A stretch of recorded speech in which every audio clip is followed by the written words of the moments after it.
कि होली में जब गले मिल रहे होते हैं तो लाखों करोड़ों लोग ऐसे जो एक दूसरे के दुश्मन होते हैं, एक दूसरे से सालों साल बात नहीं करते हैं, एक दूसरे से किसी भी प्रकार का द्वेष रखते हैं, एक दूसरे से किसी भी तरीके की प्रतियोगिता रखते हैं, एक दूसरे से किसी भी तरीके का संघर्ष रखते हैं, वो लोग भी आपस में गले मिलने का काम इस त्योहार में कर लेते हैं। ये इतना भारत का एक बढ़िया त्योहार था। हाँ, हाँ तब मतलब था इसलिए लगा, हाँ इसलिए कह रहा हूँ ना, क्योंकि आप ही देख रही हैं, आपको डिबेट करनी पड़ी, आपको शायद आज तक के इतिहास में आपको होली पर इस तरीके की डिबेट नहीं करनी पड़ी होगी, कभी डिबेट नहीं करनी पड़ी होगी इस तरीके की जो डिबेट आपको आज करनी पड़ रही है इस तरीके की। ये था इसलिए बोला ना कि भारत में सदियों से ये त्योहार चला आ रहा है और इस परंपरा को, हिंदू परंपरा को लोग लगातार, मैंने कहा ना, ये एक ऐसा त्योहार था जिस पर सबसे ज्यादा गाने मिलेंगे आपको।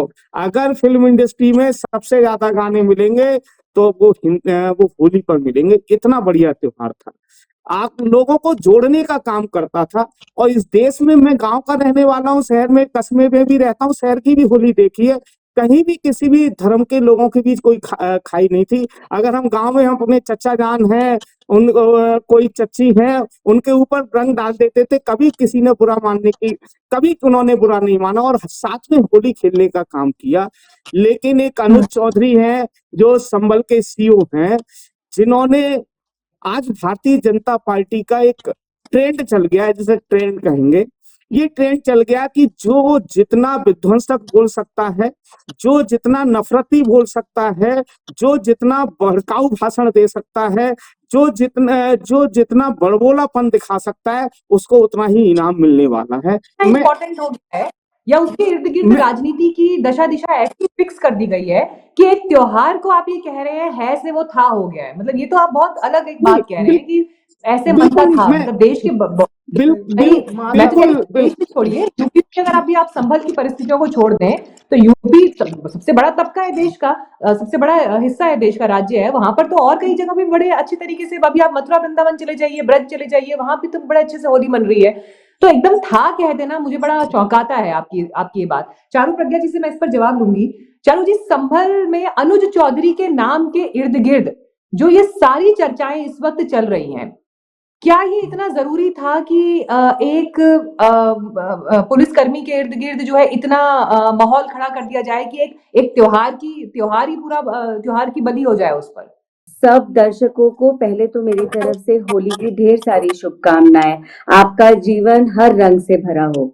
मैं अभी समाजवादी पार्टी के प्रवक्ता की बात सुन रही थी।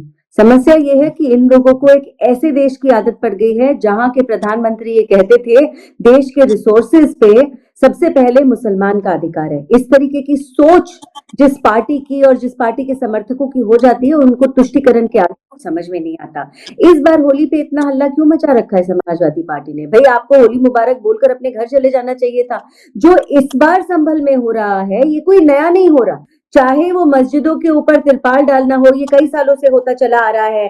चाहे लॉ एंड ऑर्डर का ख्याल रखना हो, जो कई सालों से होता चला आ रहा है। संभल में 80% माइनॉरिटी पॉपुलेशन है, तो ये जितनी भी इस बार आप प्रथाएं देख रहे हैं, ये कोई भी इसमें नई चीजें नहीं है। हाँ, नई चीजें क्या है?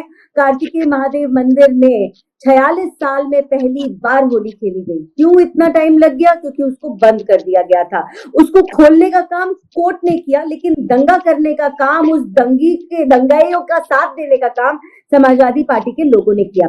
देखिए, जिस पॉलिटिकल पार्टी को तुष्टीकरण की राजनीति की आदत हो जाती है, वो सेक्युलरिज्म का मतलब भूल जाती है। यही समस्या है कांग्रेस की और उनके साथियों की, समाजवादी पार्टी की। मैं आपको एग्जाम्पल देती हूँ। दरभंगा में अगर मेयर बोलती है कि होली को पॉज कर दो, इन्हें उसमें कोई बुराई नहीं समझ में आती।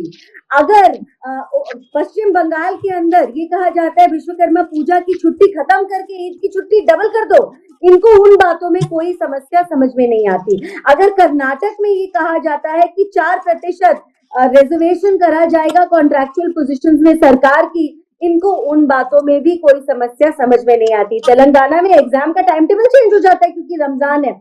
तो ये जो सोच है ये देश में इक्वालिटी नहीं लाती है।